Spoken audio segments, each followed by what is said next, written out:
Hey everyone, here comes me with another amazing lecture of our carbohydrate series. So, in today's video lecture, we are going to cover the topics mentioned here. So, let's start with the first one, that is disaccharides. तो जैसे हमने अपने पिछले lecture में देखा था कि जो हमारे पास कार्बोहाइड्रेट्स होंगे वो तीन मेजर क्लासेस में डिवाइडेड है, जो कि है monosaccharide, oligosaccharide and polysaccharide. Right, अब हमने पिछले लेक्चर में मोनोसेकेराइड को डिटेल में पढ़ लिया था। अब जो हमारे पास दूसरा क्लासिफिकेशन बचता है वो है हमारा ओलिगोसेकेराइड्स। जो डाइसेकेराइड है वो ओलिगोसेकेराइड्स के अंदर ही आते हैं, लेकिन हम डाइसेकेराइड्स को अलग से इसलिए पढ़ रहे हैं क्योंकि ओलिगोसेकेराइड्स की सीरीज़ में जो डाइसेकेराइड्स होंगे वो मोस्ट कॉमन ग्रुप होंगे। ठीक है, अब a disaccharide consist of two monosaccharide unit similar और dissimilar held together by a glycosidic bond. तो जैसे कि हमें इसके नाम से ही पता चलता है डाइसेकेराइड यानी कि दो शुगर।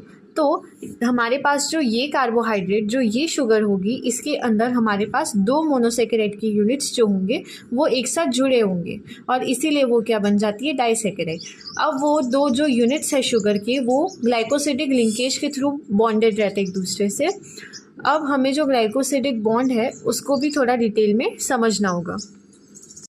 तो ग्लाइकोसिडिक बॉन्ड क्या होती है, जैसे हमारे पास यहाँ पे दो शुगर मॉलिक्यूल्स है और उनका जो OH ग्रुप है उसमें से हमने एक H2 का मॉलिक्यूल जो है वो लिबरेट आउट कर दिया। राइट, अब एक H2 के मॉलिक्यूल के जाने के बाद यहाँ पे ऑक्सीजन का एक मॉलिक्यूल बचेगा, तो वही ऑक्सीजन का मॉलिक्यूल जो है वो अटैच हो जाएगा। तो ये ऑक्सीजन का जो मॉलिक्यूल है वो इन दोनों शुगर्स को एक स्पेसिफिक पॉइंट पे क्या करेगा, कनेक्ट करेगा।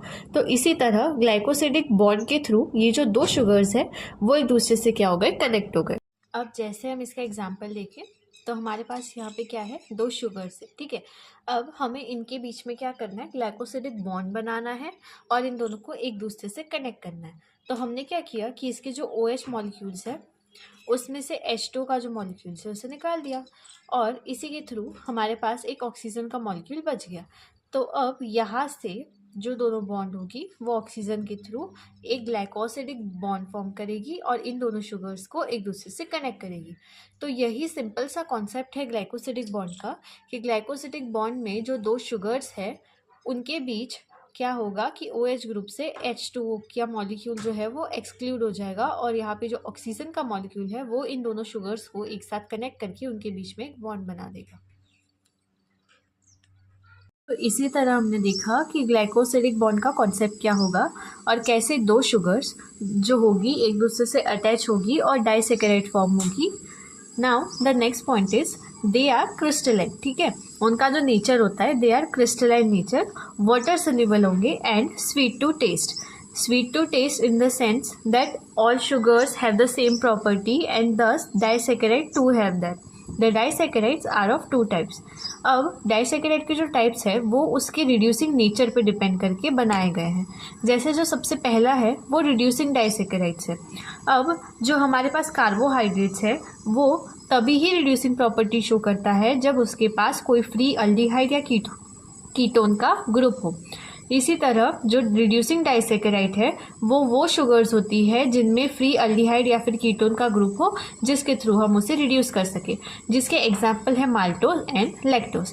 अब दूसरी क्लासिफिकेशन हमारे पास आ जाती है नॉन रिड्यूसिंग डाइसेकेराइड्स की, वो शुगर्स जिनके पास अल्डिहाइड और कीटोन का फ्री ग्रुप ना हो, जिसके एग्जाम्पल है सुक्रोज और ट्रिहेलोस।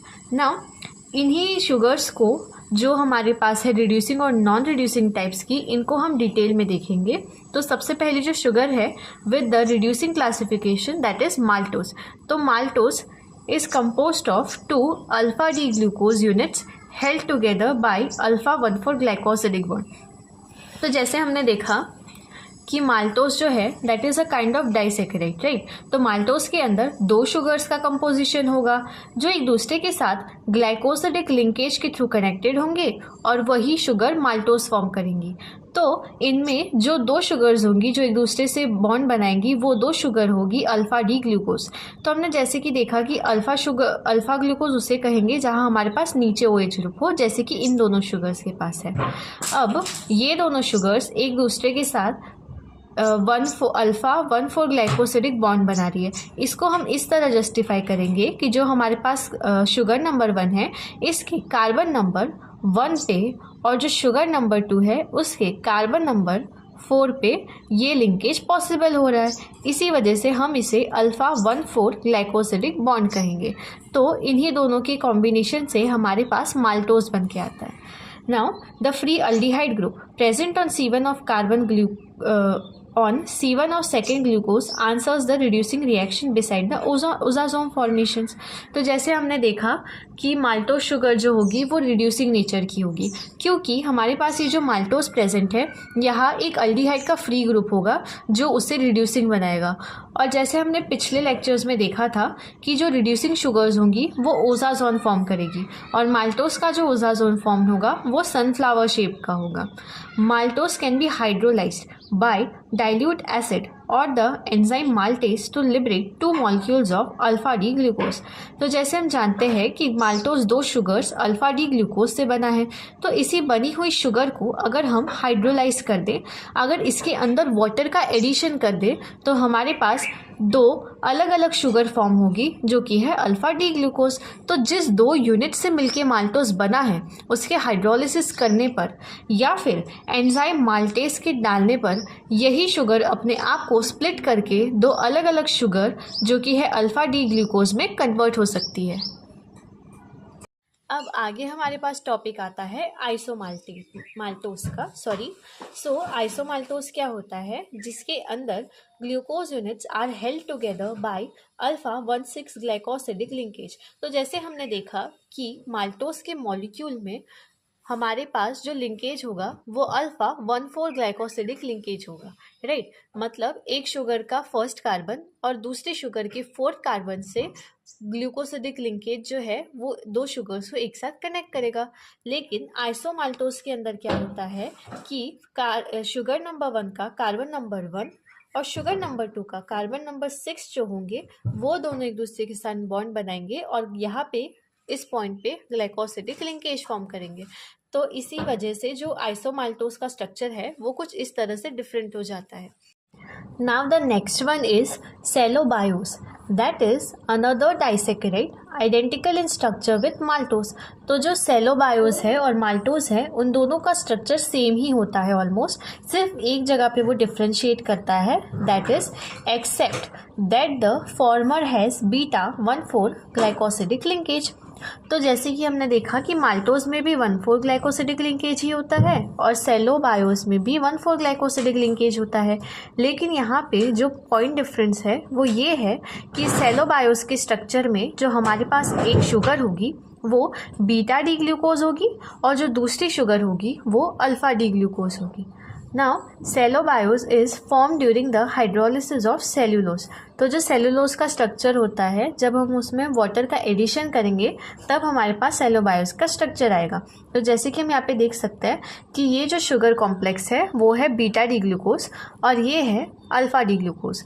इन दोनों के 1,4 ग्लाइकोसिडिक लिंकेज के थ्रू ये सेलोबायोस का स्ट्रक्चर फॉर्म करता है। तो यहाँ पे जो 2 शुगर है वो बीटा ग्लूकोज है और अल्फा ग्लूकोज है। Now let's talk about the another sugar that is sucrose, which is non reducing sugar. So sucrose, जिसको हम केन शुगर भी बोलते हैं, that is made up of a alpha D glucose and beta D fructose, right. तो जैसे हमने देखा यहाँ स्ट्रक्चर में कि ये जो सुक्रोज का स्ट्रक्चर है, यहाँ पे हमारे पास जो पहली शुगर है वो है अल्फा डी ग्लूकोज और दूसरी शुगर है बीटा डी फ्रुक्टोज। अब ग्लूकोज के कार्बन नंबर 1 पे और फ्रुक्टोज के कार्बन नंबर 2 पे हमारे पास ग्लाइकोसिडिक लिंकेज फॉर्म हो रहा है। यहाँ से H2 का मॉलिक्यूल लिबरेट हुआ और ये दोनों शुगर्स एक दूसरे से ग्लाइकोसिडिक लिंकेज फॉर्म कर रही है। Such 2 monosaccharides are held together by a glycosidic bond. जैसे हमने देखा कि ये जो 2 शुगर्स है, एक अल्फा शुगर और एक बीटा शुगर, तो ये जो सुक्रोज है वो फॉर्म हुआ है with the glycosidic linkage between alpha 1 and beta 2। That is in the sense कि एक अल्फा शुगर है और एक बीटा शुगर है। और यही चीज़ हमने बोली कि C1 जो है जो अल्फा ग्लूकोज का है और C2 जो बीटा फ्रुक्टोज का है, इन दोनों के बीच में ये बॉन्डिंग फॉर्म हुई है, जिसकी वजह से सुक्रोज फॉर्म होता है थ्रू द ग्लाइकोसिडिक लिंकेज। अब जैसे कि हमने देखा कि sucrose is a kind of non reducing sugar, right. अब इसके पीछे का रीजन ये है कि the reducing group of glucose and fructose are involved in glycosidic bond, hence sucrose is non-reducing sugar and it cannot form oxazones। तो जैसे reducing property वो शुगर्स बताते हैं जिनके पास फ्री अल्डिहाइड या कीटोन का ग्रुप प्रेजेंट हो, लेकिन during the formation of sucrose जो रिड्यूसिंग ग्रुप्स है ग्लूकोज और फ्रुक्टोज के, वही दोनों एक दूसरे के साथ बॉन्ड बना लेते हैं, जिसकी वजह से वो बॉन्ड ऑक्यूपाइड हो जाता है at carbon number 1 and carbon number 2। और इसी की वजह से जो सुक्रोज है वो नॉन रिड्यूसिंग शुगर है और इसीलिए वो ओजाजोन्स भी फॉर्म नहीं कर पाता है। Sucrose is the major carbohydrate produced in photosynthesis. तो जैसे फोटोसिंथेसिस के थ्रू हमारे पास कार्बोहाइड्रेट शुगर फॉर्म होती है एज अ फूड, राइट। तो वो जो कार्बोहाइड्रेट होती है उसमें मेजर कंपोनेंट सुक्रोज होता है। It has distinct advantages over other sugars as a storage and transport form.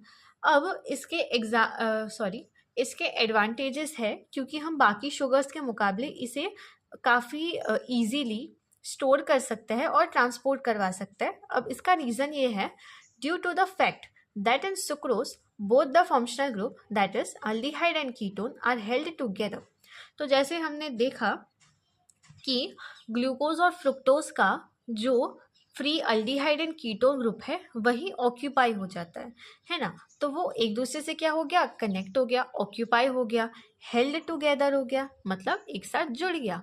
और इसी वजह से it get protected from oxidative attack. अगर हमारे पास अल्डिहाइड और कीटोन का ग्रुप फ्री ही नहीं है तो ऑक्सीडेटिव अटैक तो हो नहीं पाएगा, और इसी वजह से जो हमारा सुक्रोज है वो अच्छे से हम उसको बहुत ही इजीली ट्रांसपोर्ट कर सकते हैं और स्टोर कर सकते हैं विदाउट एनी हेसिटेशन या फिर बिना किसी दिक्कत के। तो अब अगर हम सुक्रोज की और प्रॉपर्टीज़ को पढ़ें तो हमारे पास एक प्रॉपर्टी आती है जो कि है inversion of sugar. So inversion किसे कहते हैं? Sucrose as such is dextrorotatory. Dextrorotatory in the sense कि हमारे पास जो OH ग्रुप है वो राइट साइड प्रेजेंट होगा, तब हम उसे क्या कहेंगे, डेक्स्ट्रोरोटेटरी। तो जो सुक्रोज है उसके पास डेक्स्ट्रोरोटेटरी प्रॉपर्टी होती है। बट व्हेन हाइड्रोलाइज्ड, जब हम उसके अंदर पानी ऐड करेंगे, सुक्रोज बिकम्स लिवोरोटेटरी। तो जब हमने सुक्रोज के अंदर वाटर का एक मॉलिक्यूल ऐड कर दिया तब वो डेक्स्ट्रो से लिवो हो गया। This process of change in optical rotation from dextrorotatory to levorotatory is referred to as inversion. तो जैसे हमने देखा इन्वर्जन ऑफ शुगर, तो वो यही है कि जब हमारा सुक्रोज डेक्स्ट्रोरोटेटरी से लिवोरोटेटरी में कन्वर्ट हो जाता है तब उसे हम कहते हैं इन्वर्जन ऑफ सुक्रोज। अब ये हम डिटेल में देखेंगे कि कैसे हमारा सुक्रोज डेक्स्ट्रो से लिवो में कन्वर्ट हो गया। अब अगर हम स्ट्रक्चरली इस इन्वर्जन को समझे तो हमारे पास ये सुक्रोज का स्ट्रक्चर है, ठीक है। अब हमने जैसे कि बोला है कि इन्वर्जन की प्रोसेस में हमें उसको एक वाटर मॉलिक्यूल देना होगा, राइट। तो हमने बाहर से एक वाटर का मॉलिक्यूल ऐड कर दिया। अब सुक्रोज के अंदर इस वाटर के मॉलिक्यूल को जब हमने ऐड किया तो यहाँ पे दोनों साइड क्या हो गया कि यहाँ इस साइड एक OH फॉर्म हो गया और इस O के साथ एक हाइड्रोजन अटैच हो गया, और जिसके थ्रू जो हमने सुक्रोज ग्लूकोज और फ्रुक्टोज से बनाए थे वही सुक्रोज अब पानी देने पे ग्लूकोज और फ्रुक्टोज के अंदर टूट जाएगा, राइट। तो इन द सेंस कि सुक्रोज जिन दो शुगर से बना था उनके अंदर वाटर को ऐड करने के बाद उनका ग्लाइकोसिडिक बॉन्ड को तोड़ने के बाद हमारे पास वही सुक्रोज जो जुड़ा है वो दो अलग अलग सब यूनिट्स में डिवाइड हो जाएगा, जिन सब यूनिट से वो सुक्रोज फॉर्म हुआ था, और वो सब यूनिट ग्लूकोज और फ्रुक्टोज है। अब अगर हम रीज़न देखें कि सुक्रोज क्यों डेक्स्ट्रो से लिवो में कन्वर्ट हो गया, तो since the levo rotation of fructose is larger than the dextro rotation of glucose, the hydrolysis product has net levo rotation। तो यहाँ पे जैसे हम देख सकते हैं कि डोमिनेशन ट्रेड आ रहा है, राइट। सुक्रोज कन्वर्ट हो गया फ्रुक्टोज और ग्लूकोज में। तो अब जो वो दो टूटी हुई शुगर्स है फ्रुक्टोज और ग्लूकोज, उसमें से फ्रुक्टोज जो है वो लिवो रोटेशन शो करता है और ग्लूकोज डेक्स्ट्रो रोटेशन। और इन दो शुगर्स के बीच में जो फ्रुक्टोज का लिवो रोटेशन है वो ज़्यादा होता है than the dextro rotation of glucose. और इसीलिए ये लिवर रोटेशन अपने आप को डोमिनेट कर देता है क्योंकि ये ज़्यादा अमाउंट में है, और सुक्रोज को भी कन्वर्ट कर देता है डेक्स्ट्रोज से लिवो के अंदर। तो यही रीज़न है कि फ्रुक्टोज के लार्जर लिवर रोटेशन के होने के कारण सुक्रोज भी डेक्स्ट्रो रोटेशन से लिवर रोटेशन में कन्वर्ट हो जाता है। The hydrolysed mixture of sucrose containing glucose and fructose is known as invert sugar. तो उसी तरह जैसे हमने देखा कि सुक्रोज का जब हमने हाइड्रोलिसिस किया, उसके अंदर पानी ऐड किया और हमें ग्लूकोज और fructose as a net product मिले, तो उसी को हम क्या कहेंगे, इनवर्ट शुगर कहेंगे। अब अगर आपको ये देखना है कि फ्रुक्टोज का लिवर रोटेशन है और ग्लूकोज का डेक्स्ट्रो रोटेशन, तो हम एक बार डायग्राम के थ्रू भी ये देख लेते हैं कि कैसे ये पॉसिबल हो रहा है। तो जैसे कि हम देख सकते हैं कि यहाँ पे हमारे पास जो फ्रुक्टोज है ना, उसका जो OH ग्रुप है वो किस साइड आ रहा है, लेफ्ट साइड आ रहा है। और क्योंकि ये लेफ्ट साइड आ रहा है तो ये लिवर रोटेशन शो कर रहा है। उसी तरह ग्लूकोज का जो OH ग्रुप है वो हमारे पास राइट साइड में आ रहा है और इसीलिए ये डेक्स्ट्रो रोटेशन शो कर रहा है। तो हमारे पास फ्रुक्टोज का क्या है, लिवर रोटेशन है, और इसी के थ्रू फ्रुक्टोज का लिवर रोटेशन डोमिनेट कर जाएगा और सुक्रोज को डेक्स्ट्रो से लिवो में कन्वर्ट कर देगा। Now, when we look forward to the next reducing sugar, we found lactose, that is more commonly known as milk sugar, since it is the disaccharide found in milk. तो milk में जो sugar found होता है वो कौन सी sugar होती है, lactose sugar होती है। Lactose is composed of beta D galactose and beta D glucose that are held together by beta 1,4 glycosidic bond. तो लैक्टोज के अंदर जो दो शुगर्स होंगी वो बीटा शुगर्स होंगी और वो दो शुगर्स होंगी गैलेक्टोज और ग्लूकोज। तो जैसे हमने देख सकते हैं कि हमारे पास जो गैलेक्टोज है उसका कार्बन नंबर 1 और ग्लूकोज का कार्बन नंबर 4 एक दूसरे से ग्लाइकोसिडिक बॉन्ड फॉर्म कर रहे हैं और ये दोनों शुगर एक दूसरे से कनेक्ट हो रही है एंड दस lactose is form. Now, the anomeric carbon of C1 glucose is free and hence lactose exhibits reducing properties and forms oxazones.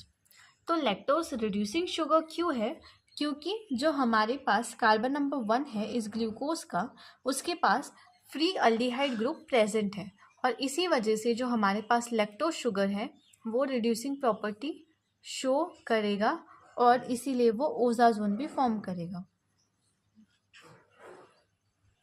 Now the last topic of today's lecture is polysaccharide। तो polysaccharide का हम थोड़ा सा introduction देख लेंगे और उसके बारे में डिटेल में नेक्स्ट लेक्चर में बताएंगे। सो पॉलीसेकेराइड्स जैसे हमें नाम से ही पता चलता है, पॉली यानी कि बहुत सारी, as many as possible saccharides.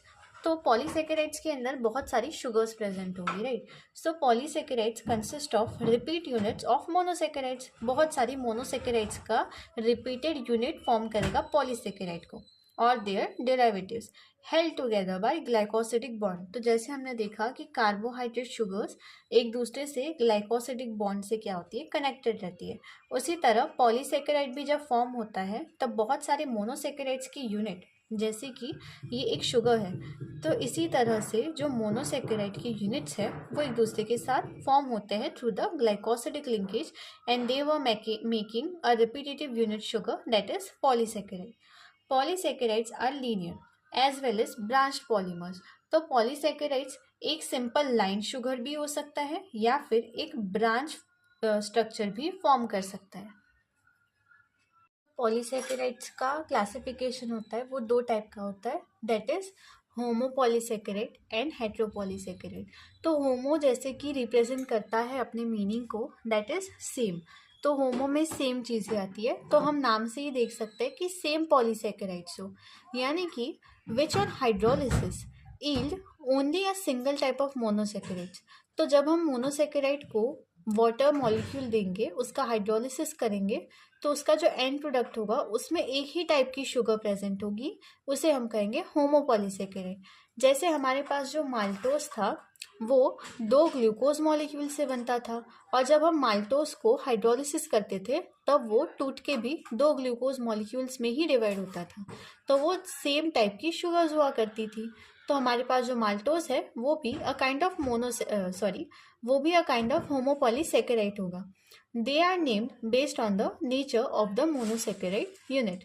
The glucanes are polymers of glucose whereas fructogens are polymers of fructose, यानी कि ग्लूकोज के छोटे छोटे मॉलिक्यूल्स जुड़ के ही ग्लूकेन्स बनते हैं और फ्रुक्टोज के भी छोटे छोटे मॉलिक्यूल्स एक साथ ग्लाइकोसिडिक बॉन्ड फॉर्म करके फ्रुक्टोजेन्स का एक पॉलीमर फॉर्म करते हैं. Now, when we come towards the second classification of polysaccharide, that is heteropolysaccharide. तो जैसे इसका नाम है हेटेरो, यानी कि जो पॉलीसेकेराइड्स होंगे वो डिफरेंट डिफरेंट काइंड की होगी. That on hydrolysis yield a mixture of a few monosaccharides और देयर डेरिवेटिव्स. तो जो मोनोसेकेराइड्स के अंदर वो शुगर हाइड्रोलाइज करेगी, वो शुगर्स एक दूसरे से अलग अलग होगी, डिफर करेगी. So this is all about today's video lecture, जहाँ हमने पॉलीसेकेराइड की थोड़ी बेसिक नॉलेज ली. आगे के लेक्चर में हम डिटेल में होमोपॉलीसेकेराइड्स और हेटेरोपॉलीसेकेराइड्स की बात करेंगे. Hope you guys enjoy it. And lastly here are the topics जो हमें आगे के वीडियो लेक्चर में कंप्लीट करने हैं.